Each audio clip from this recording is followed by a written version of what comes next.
This next topic that we're going to look at is elasticity. So in a single word, if you should try to think about elasticity, the word that should jump to your mind is the word responsiveness, right? So fundamentally, elasticity is a pretty important concept, and it's a way to measure responsiveness in a market.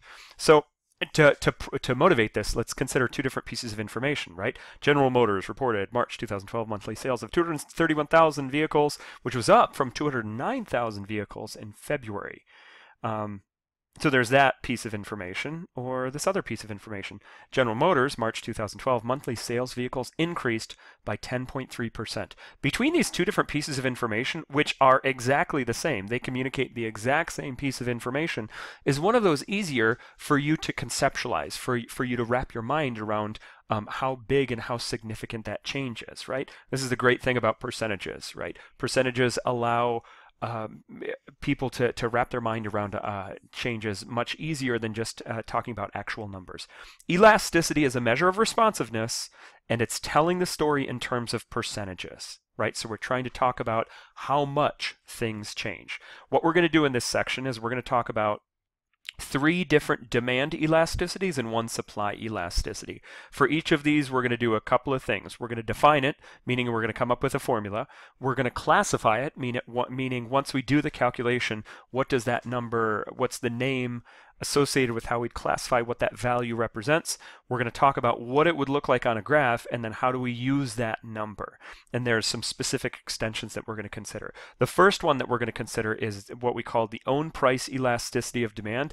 And I'll tell you that I often like calling this the OPED, though to be honest, that is not anywhere close to being a common acronym that gets used in economics, but I like it, right? The own price elasticity of demand. Oftentimes, when you just see the word elasticity in a source, what they're actually referring to is the own price elasticity of demand, right? To motivate what it is, let's think about 2 different demand curves, right? So my first question to you is, on the left, is that a legitimate demand curve? On the right, is that a legitimate demand curve? What's the one thing we need to have in order for a demand curve to be considered legitimate? On the left, we have a very, very, very steep demand curve. On the right, we have a very, very flat demand curve. But both of them still show this inverse relationship between price and quantity. On the left, I can take 2 points, and I can say, for this very, very steep demand curve on the left, when prices go up, what happens to quantity demanded? It falls. Prices go up, quantity demanded falls. On the right, we also see this inverse relationship, right? Where prices go up from points A to B. Let's do the first ones, A to B also, right? What happens on the left, or on the right, when prices go up, quantity demanded also falls, right? That seems to be the thing that really matters, is that it shows this inverse relationship to prices and quantity demanded. When goods become more expensive, consumers are going to leave that market. But notice, what's the big difference between these two? On the left, we have a very, very steep curve. Prices had to go up a whole lot. And what happened to consumers? Well, some of them left the market, some of them cut down, but there was very little change in consumer behavior, even for a huge increase in price. Prices went up a whole lot, but quantity demanded didn't really fall that much. Whereas for the graph on the right, prices barely inched up at all, and what happened to quantity demanded? It fell dramatically. We had a whole bunch of people leave the market. We had a whole bunch of people cut down their consumption. There was a very little very little change in price, and it had a very big influence on consumer behavior. Fundamentally, that's what the own price elasticity tells us about. It tells us about consumer behavior. It tells us, are consumers responding just a little bit to a change, or are they responding a lot to a change? So to formally define this thing, right? So define / come up with a formula for the own price elasticity of demand. This is the formula that we're going to use that follows what happens in the textbook. So I'm going to point out that some of this this notation, I'm going to use E with a D subscript to designate the own price elasticity of demand, but you might see some other sources online or other textbooks might use some different notation. There's not really commonality in the notation on the left-hand side of this equation. And unfortunately, on the right-hand side of this equation, it's not always constant as well. So you might see some other sources, and these other sources might eliminate these absolute value signs, right? Your textbook uses it, so I'm going to continue to incorporate this, though my personal preference is not to. I want to be consistent with what the textbook does.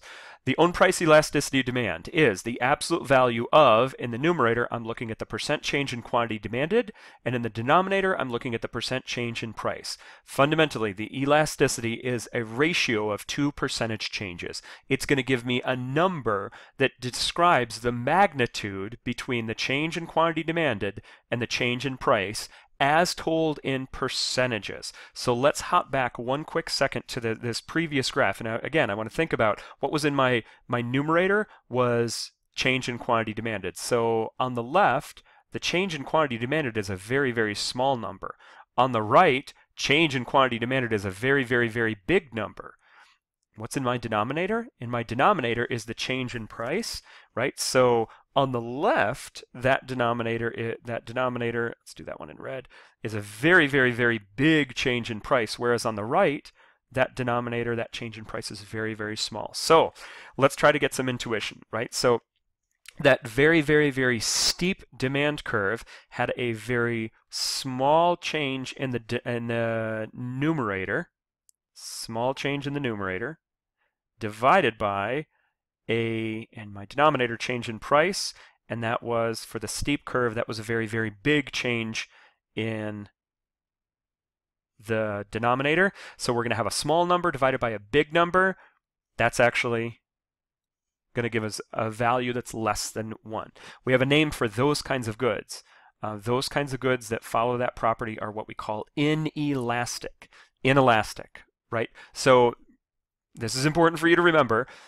When you see the word inelastic, it's useful to think about it as if it's a very, very, very steep curve. It's a curve that has a big change in price, but a very small change in quantity demanded. So I can ask you another question, right? What is a good example of a product that might follow that kind of pattern, right? Think about the way that you behave as a consumer. What's a good that you don't change your behavior very much, even when there's a huge increase in prices?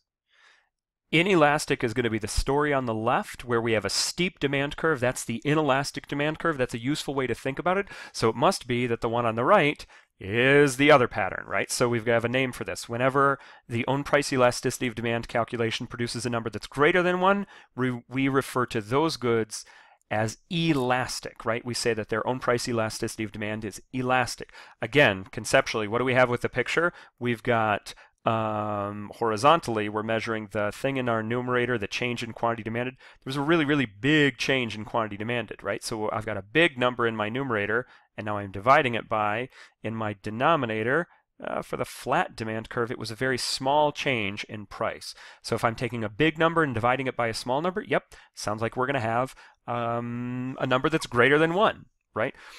We've got one relatively uninteresting case. I say relatively uninteresting because it's not very common that we see this in the data. This is much more of a theoretically significant value than actually an empirically in the data significant value. But when the own price elasticity of demand is equal to 1, we say that it is unit elastic. And again, in the data, oftentimes you're going to see goods that are either inelastic or elastic. It's not all that common to have a good whose own price elasticity of demand is exactly equal to 1, but theoretically it's got some nice properties we're going to want to talk about. So again, we've got our formula. We've got the different words that we use to classify the own price elasticity of demand. We can pull these together to do a little bit of algebra, right? So we've got, again, if the own price elasticity of demand is less than 1, go back and double check that these are the goods that we call inelastic. If a good has an own price elasticity of demand that's less than 1, we called it inelastic, and it means that, right, and I'm just substituting in the formula here, the absolute value of the percentage change in quantity demanded divided by the percentage change in price is less than 1. This is just simply substituting in the formula and saying that this formula, if it's less than 1, we call the good inelastic. I want to use a little bit of algebra though, right? On the left-hand side, I've got this absolute value of this ratio. I can, because I'm taking the absolute value of two different values, a numerator and a denominator, I can also break that apart and say that it's equal to the absolute value of the thing I have in my numerator divided by the absolute value of the thing I have in my denominator. If that, I just broke, oh, sorry, I need to break it up. I broke up my absolute value, but that mathematically is still going to hold. That is less than 1, right? But now notice that what I can do is I can do a little bit of algebra, and can't I multiply both sides of this inequality by the absolute value of the percentage change in price? And I jumped ahead of myself, right? I need to multiply both sides by the absolute value of the percentage change in price, and on the left-hand side, it cancels out, and on the right-hand side, I've got what? I've got the absolute value of the percentage change in price is greater than the absolute value of the percentage change in quantity demanded. That is what we have when goods are elastic. Verify for yourself real quick that if this value is greater than 1, yeah, we'd call those goods elastic, and the punchline still holds that for elastic goods, the opposite must hold, right? So really, this is what elasticity tells us about. When prices change, is the change in quantity demanded by consumers either smaller than the change or greater than the change? If prices change and consumers don't respond as much in terms of a percent change, then we call those kinds of goods inelastic.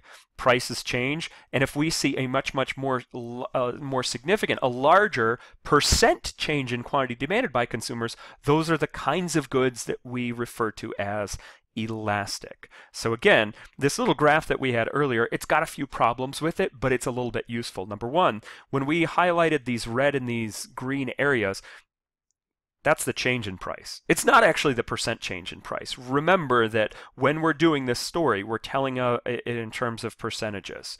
But again, we get a lot of intuition from the steep and the flat curves. We see a change in price. If consumers respond by less than that amount, we'd say it's inelastic. So for example, let's assume that we see the price of coffee goes up by 10%. Do you think that consumers are going to respond? Yes, they will, right? Of course consumers are going to respond. They're going to want to buy less. That's what a demand curve says. The question for elasticity fundamentally is how much? When prices go up by 10%, how much do consumers respond? For coffee, I'm assuming that there's going to be some decrease in quantity demanded, but I don't think it's going to be that big. Maybe, say, 3%. We're going to lose very little of our market if prices in coffee go up by 3%. So again, how would we classify coffee? Prices went up by more than the change in quantity demanded. That's what inelastic is. So now we're going to talk through a few examples. Continuing on with this own price elasticity of demand, we have a couple of different examples here. So question number one, I've got from the data suggests that tobacco has an own price elasticity of demand equal to 0.4. How would you classify tobacco? So think for a second about what that's going to say, right? With tobacco, that has an own price elasticity of demand that is less than, oh, where's my classification page? There it is. The own price elasticity of demand less than 1, so we'd call it inelastic. So this is the picture of tobacco. This, right, again, it's useful to think about the steep demand curve as being the inelastic demand. And so do a gut check. Does this make sense? Think about what happens when the price of tobacco goes up. Does the quantity demanded of tobacco fall? Sure it does. The question again is how much? That's what elasticity tells us about. Not the direction of change, increasing or decreasing, but rather how much of an increase or how much of a decrease. When the price of tobacco goes up, quantity demanded is going to fall of tobacco, but boy, not that much. It's a pretty inelastic good, right? That number is definitely less than 1. So it's an inelastic good. We would want to draw it as a pretty steep curve, and it tells us, to go back one more slide, it tells us that when we have a change in the price of the good, not consumer demand, but consumer quantity demanded is going to fall by not that much. And again, you can think about some of the possible explanations as to why that might be true. How about the next one? We've got electricity, and we're thinking about electricity for powering a household or something like that. It's got an own price elasticity of demand Oof, what is that? How would you classify the household-owned price elasticity of demand? That's a really, really small number, right? You'd clearly say that that one is also inelastic. But here's the other thing we can do, right? We can look and we can compare tobacco to electricity. And there are two ways that we can try to express this, right? We can say that electricity is a smaller number, and so we could either say, remember our small numbers are inelastic numbers, so we could either say that electricity is more inelastic than tobacco, more inelastic, or alternatively, right, the high numbers are the elastic, so we could also say that tobacco was more elastic than electricity. Fundamentally, what it's telling us is the reaction of consumers to changes in price. The smaller the number, the less of a reaction by consumers to a change in price. Think about this for a second, right? Does this make sense that electricity would have a very, very low own price elasticity of demand? If prices go up, do consumers cut down their consumption of electricity in their household? Number one, do they even notice a change in the price, right? That's on a bill and you usually get billed after the fact. And my goodness, do you know? But if you pay attention, might you try to turn the lights off and things like that, right? I think there's some good arguments as to why, to explain why electricity has a very, very, very inelastic demand. Gas, coffee, both of those also inelastic. We've got some other ones, right? We've got restaurant meals. So we're thinking about this is something that not everyone does. Going out and eating at a nice restaurant, that's a little bit of a fancier thing to do. And it also has a little bit higher elasticity. How would you classify restaurant meals? Right, so that recall that the values that are greater than 1, those are the ones that we call elastic. This is the one that corresponds to the flat demand curve, right?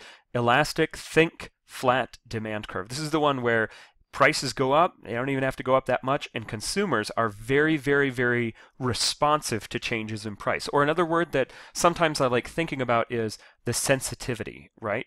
On the right, consumers are very sensitive to prices in those kinds of elastic goods, whereas on the left, with inelastic goods, consumers are not that sensitive to changes in price. They just don't respond that much to changes in price. How about green peas, or really any kind of frozen vegetable, right? Think about one particular kind of frozen vegetable if you don't like green peas or something like that, right? It's got an own price elasticity of demand that's a very, very high number. Does that make sense? Think about walking into a frozen food section and seeing in all of the different frozen, whatever you call them, frozen cases, that green peas, for some reason, have gone up in price by 10%. What are people going to do? They're going to switch to something else. You're going to see this huge movement away from green peas, even for not that big of a change in price. At least that's what the data suggests, right? So here we go. What are some of the things that influence whether something is more likely to be elastic or more likely to be inelastic, right? I'm going to refer to those as the determinants of the own price elasticity of demand.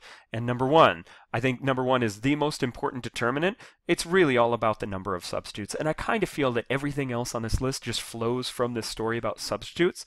But it's all about, do consumers feel that they have other good, viable economic options, right? If it's pretty easy for consumers to switch to another alternative, then they're much more likely to be sensitive to a change in price, right? So let's go back on this list that we've got a second ago, some of the ones that we didn't talk about. How about gasoline? Can you explain, in terms of the number of substitutes, are there good substitutes for gasoline for consumers? And do you think that that makes them more or less likely to be elastic? Do you think that that number of substitutes means that they're going to be more willing to change when prices go up? Or are they going to be less likely to change when prices go up?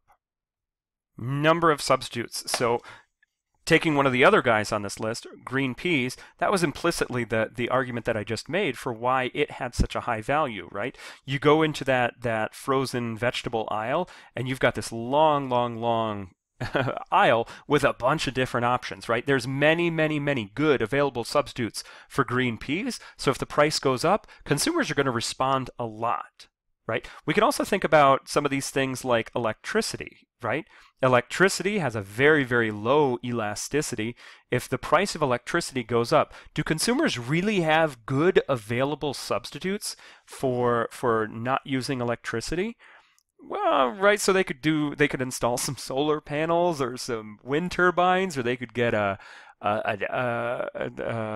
diesel burning generator or something like that. None of those sound like good alternatives, right? We're not thinking like engineers. We're not thinking of technical alternatives.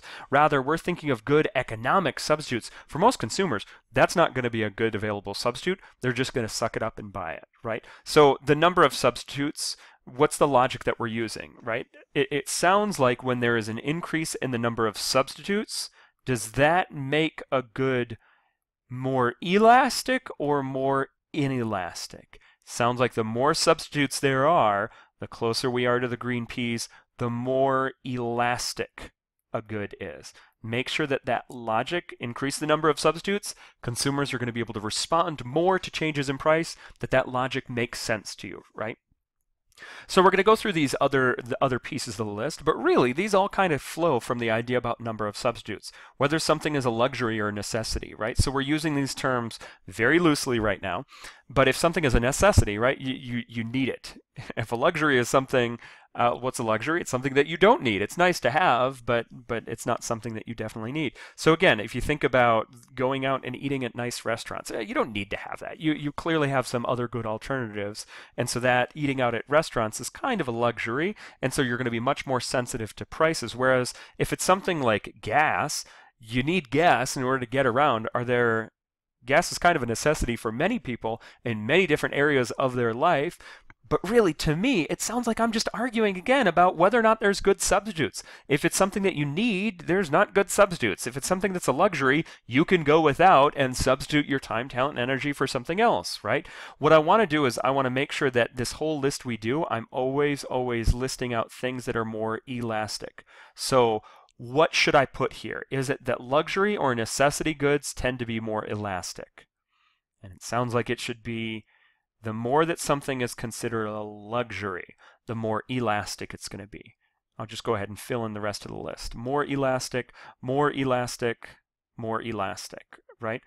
More elastic. Last one, more elastic. So this number 3 is talking about market definition. So what market definition is getting at is this idea that we could either define a market very narrowly or we could define a market very, very broadly, right? So Volkswagen cars are a very, very specific type of car. Whereas if we want to talk about all automobiles, that's a much more broader definition of a market. Later in this class, you're going to write a paper, and part of defining the market is going to be an important part of the way of one of the first steps of your paper is making sure you understand what exactly is in your market and what is not in your market. If you're going to look at all automobiles, it's going to have Volkswagen cars, it's going to have trucks, it's going to have compact SUVs, it's going to have a bunch of different. But if we're just looking at Volkswagen compact cars, it's a very, very narrow market. Similar to that story that we told about green peas, right? Green peas versus frozen vegetables versus food, right? We've got narrow, very, very narrow to the very broad. So think about this for a second, right? If we consider those two extremes of the spectrum, just green peas versus food. Think about this for a second. If the price of green peas went up by 10%, would consumers have a little or a big response to how much green peas they would want to buy? Whereas, what if food prices went up by 10%? How big of a reaction would there be in the amount of food that people want to buy if prices go up by 10%? Hopefully, it's pretty obvious to you that the more broadly we're defining the market, the less of a response to prices consumers are going to have. If the price of all food went up by 10%, what are you going to do? Not eat? Actually, the data says that you do cut back your caloric consumption a little bit based on prices. It's just not a very strong reaction whatsoever. We're talking about not a very strong reaction. That's the story of the broadly defined market, is the very, very inelastic. So for my list to focus on the more elastic, the more narrow a market is defined, the more elastic the own price elasticity of demand is going to be. Time horizon. With this one, we're basically telling the story about, do we think that consumers have a very short window to make their consumption decisions, to plan out what they're going to buy, or do they have a very, very long window to make out their decisions? So I often think about this time horizon in terms of taking a plane trip, right? You could have two different plane tickets. You could have one plane ticket for where you're going to go on next year's spring break. You have tons of time to plan that out, right? So if prices go up, you might consider other alternatives. With a long, long time horizon, you could think about many different options. Whereas, what if, unfortunately, you had a grandparent die and you had to fly back home to go to their funeral? Does price really matter to you when you have that short time window to make that decision? No, not so much, right? So with time horizon, right, if we're looking for whatever is the more elastic of them, the more elastic is the longer time horizon. The longer time horizon, the more planning that people have, the more time that people have to plan, the more elastic their response is going to be. And interestingly, maybe it's a little bit old at this point, but there's an interesting implication for time horizon with one of the ones that we discussed earlier, right? So this is a little bit of an old story, right? But way back in the early 90s, there was this proposal by the Clinton administration to do this big overhaul to the healthcare system, right? There was going to be this big change to the healthcare system. And one of the aspects in one of the early proposals was to have a tobacco tax. It was specifically to raise the tobacco tax, right? To really, really raise the price of cigarettes and other tobacco products. And one of the criticisms of this early plan was that they used the own price elasticity of demand for tobacco of 0.4. And what they did, what the argument is that was incorrect, is that what they used was the short run own price elasticity of demand. Instead, right, these cigarette taxes were going to take a long time to come into effect, and they were going to be around for a long time. If you look at the long term, the longer time horizon, the own price elasticity of demand for tobacco in the long run is closer to 0.8. Does that make sense? In the short run, you raise the price of tobacco, people suck it up and keep smoking. But in the long run, if you raise prices of tobacco, consumers are going to respond more. And the criticism was that, hey, if you raise this tax, more people are going to leave the market than you otherwise expect, and that's going to bring in less revenue to cover this healthcare proposal. So this is a little bit of an oversimplification of what the policy proposal was in the early 90s, but it still illustrates how important it is for using elasticities when we think about policy, right? But again, my main point here, the longer the time horizon, the more responsive consumers are going to be. This last category, I'm a little bit questioning of this category as to whether or not it's a legitimate category. And your microeconomic grandmother also was a little skeptical of that, right? So the person who taught me microeconomics was a woman named Martha Brunner up at Central Michigan University, right? And when she presented this, she also put this qualifier that she wasn't entirely convinced on it. But the argument goes that how important something is for your budget is going to influence how much prices influence your behavior, right? With the argument that if you consider something like salt, right? My goodness, think about the last time you bought salt, right? More than likely, this is not a purchase that you've made very often in your life, and it certainly more than likely is not a purchase that you've done very frequently in your life. When you need salt, you go and buy salt. Would you even notice if the price of salt had gone up by 50%? Probably you wouldn't even notice.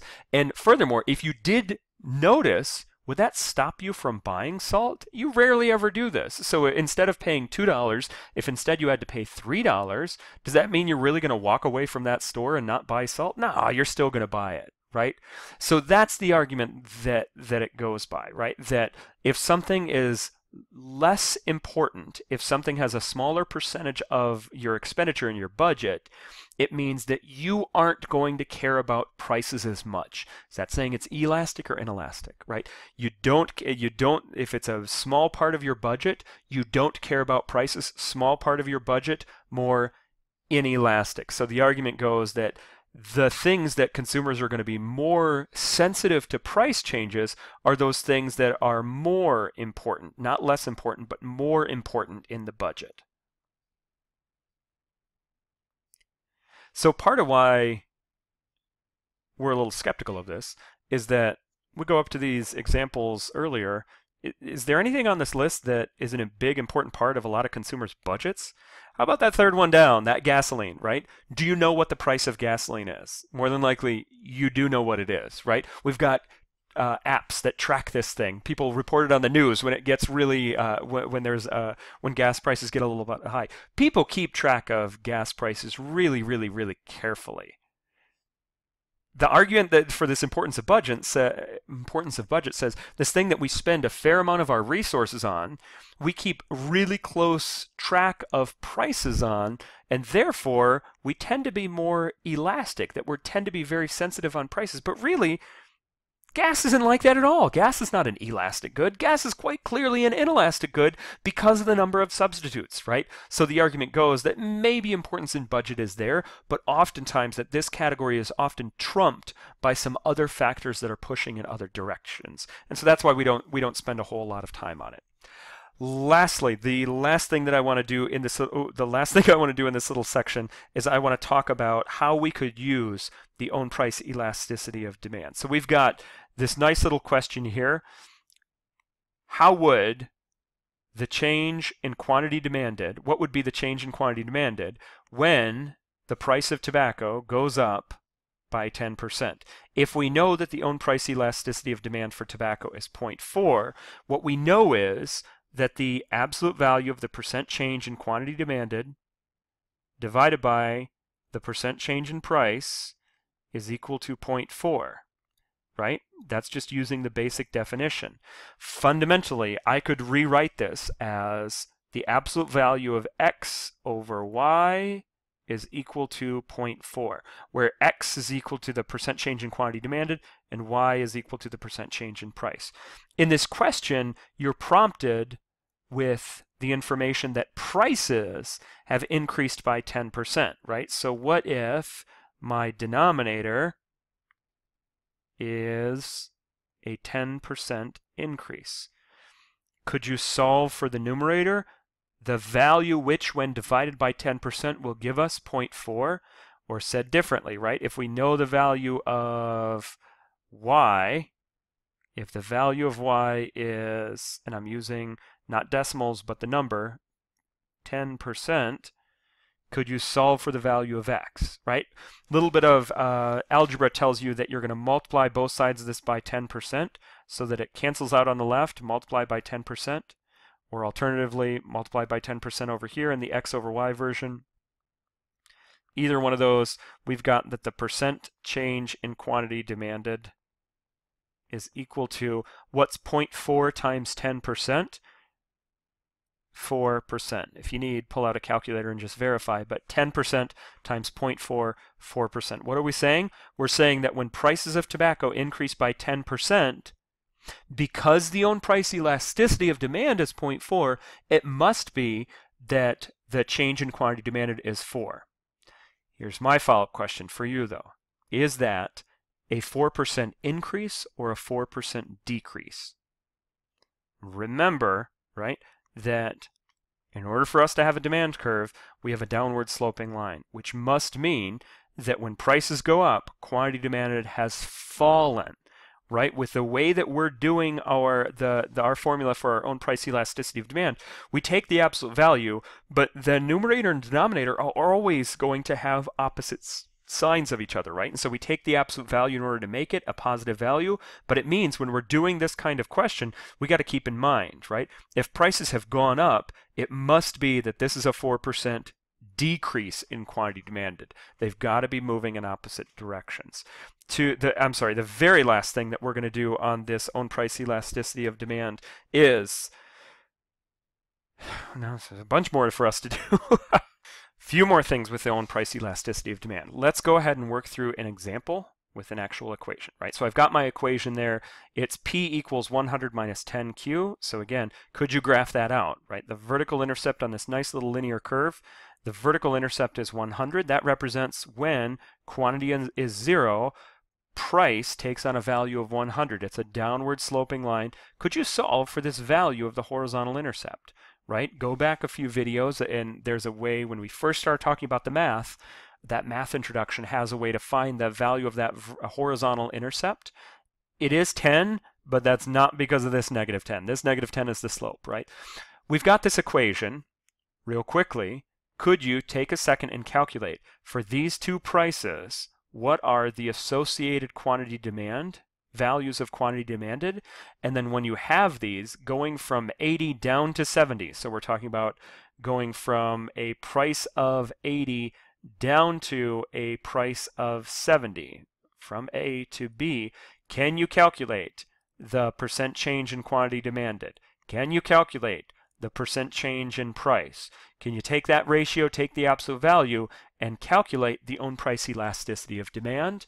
And then can you also go ahead and do it for the price of 40 and 30? Okay, I went ahead and I added all the work, and so make sure that you understand how to trace through all of it, right? Own price elasticity demand, percent change in quantity demanded, going from 20 to 30 follows this formula. Percent change in price, going from 80 down to 70 follows this formula, which becomes 0.5 divided by negative 0.125, 50% increase in quantity demanded. When there was only a 12.5% increase in price, that ratio gives us a value of 4. The own price elasticity of demand for that first set, 4. How would you classify that? That's clearly a number greater than 1. So we'd say that, this demand is elastic. But notice that if we carry out the calculations down here, going from price of 40 down to a price of 30, we get own price elasticity of demand of 0.67. That's actually an inelastic measure. So what is it? Is it an elastic good or is it an inelastic good? Actually, it's both, right? So this is a little bit of a technical point, but anytime that we have a linear demand curve, anytime that we have a straight line demand, we can cut it right at its midpoint. And all of the upper half of it is going to give us elastic values. The bottom half of a linear demand curve is always going to give us inelastic demand curves. And so can you make a good guess what it's going to be right at that middle point? We've got a name for that, right? That middle point, that's right where we have the unit elastic, right? Every linear demand curve has both an elastic and an inelastic portion. But I thought that I said earlier that the demand curve on the left was inelastic. Is that true? Is that a lie? Right? This is a useful way to think about things, but realize that if I can do this, I'll make this guy a little bit smaller. I've got a very, very steep demand curve, but notice, if I just continue drawing this thing out, when I draw it very, very steep, what I'm doing is I'm showing you the bottom portion of a linear demand curve. Similarly, for this curve that's on the right, when I draw it very, very flat, what I'm really doing is I'm drawing you the upper half of a I'm drawing you the upper half of a linear demand curve. So yeah, it's useful to think about a steep demand curve as being inelastic and a flat demand curve being inelastic, but the truth of the matter is that every demand curve has both every linear demand curve has both an elastic and an inelastic portion. So we go back. We said that tobacco was an inelastic good, though. Why is tobacco an inelastic good? It's an inelastic good because that's where the supply curve crosses the demand curve, right? We define our elasticities based on market equilibrium. So yes, every demand curve has both an elastic and an inelastic portion, but wherever the market equilibrium is, that is wherever the supply curve crosses it, that, whether it falls in the elastic or inelastic region, determines these values that we get from data, and thus calling a product inelastic or elastic. There's one other thing that I want to do here. So we've talked through the picture of the thing, of this equation with these different points for elastic and inelastic. I want to pause for a second, make sure that you can fill out the rest of this story, right? So I've got the equation, I've got the graph, I can also do it as a table. I've got different values of Q, the thing I'm measuring horizontally, and I've got different prices. What I want you to add is add 2 columns of data real quick. Do these calculations. The third column is TR, TR for total revenue. All that total revenue is the total amount of money that's generated in the market. All you do to find total revenue is price times quantity. Marginal revenue is the change in total revenue divided by the change in quantity. So I'm going to pause for a second and fill those values in. Again, make sure that you are comfortable with these calculations. Total revenue is just price times quantity. So price times quantity equals, right? If you price your good at $100, no one's going to buy any. You're not going to bring in any revenue.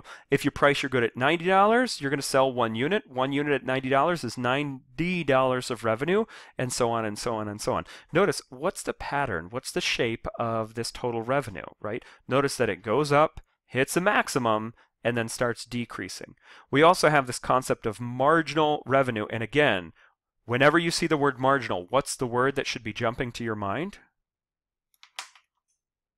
The marginal revenue is the additional revenue. It's the change in total revenue divided by the change in quantity. Now notice, my denominator is change in quantity, and I've set this table up nicely so that going from one line to the next, quantity is just increasing by 1 down this entire row. So it's pretty easy, right? Your total revenue from 0 to 90, that's a change of 90. Going from 90 to 60, that's an additional $70 of revenue. 160 to 210, $50 of additional revenue, $30 of additional revenue, $10 of additional revenue. But then what happens? After 5, when we lower the price down to $40, we're going to sell more units. We sell 6 units, but only at $40 a pop. The total amount of revenue that's going to be brought in for this market is actually going to be only $240. That's a decrease of revenue of $10. And then we lose $30 of additional revenue, and so on and so on and so on. Right? Notice, what's the pattern that you see in this marginal revenue column? Notice it's decreasing by $20 from one unit to the next. The very last thing that we want to talk about with the own price elasticity of demand, and I mean at this time, is some extremes, right? So we said that when we classified this, that the smaller values were things that we called inelastic. So what's the lowest possible value that we could ever have with this equation? We could have a 0, right? It could never be negative because of the absolute values, but the lowest this value could ever have is 0, right? The term that we have for a good who has an own price elasticity of demand equal to 0, we call those perfectly inelastic. And if you remember, inelastic curves are steep curves, so I'm going to try to draw this carefully, but if I had a demand curve that was a perfectly straight up and down line, that's perfectly inelastic. And again, we say it's perfectly inelastic because it doesn't matter what happens to prices, consumer behavior does not change. Prices have no influence whatsoever on consumer behavior. Think about if you can come up with an example of that. It's really, really hard to think of, right? A lot of the times I hear something like water or food, but that's not true, right? If water prices go up, do you take less showers? Sure you do, right? There is some response. It's not a big response, but to have no response whatsoever by consumers, prices do not matter whatsoever, my goodness, can't think of anything that falls into that category. The other extreme, right? The highest number we could have, infinity. So that's the other one. Rather than being perfectly inelastic, these would be perfectly elastic goods. So if elastic are the flat curves, then a perfectly elastic demand would be a perfectly horizontal curve. I'm going to go back real quick to this story about what determines the own price elasticity of demand. And if you recall, number 1, the most important one, was number of substitutes. So what does it mean if we have perfectly elastic demand? It means we have infinite substitutes. So oftentimes we think of this as what it looks like in the commodities market, right? So if we think about an individual farmer, their corn, what's the demand for that farmer's corn?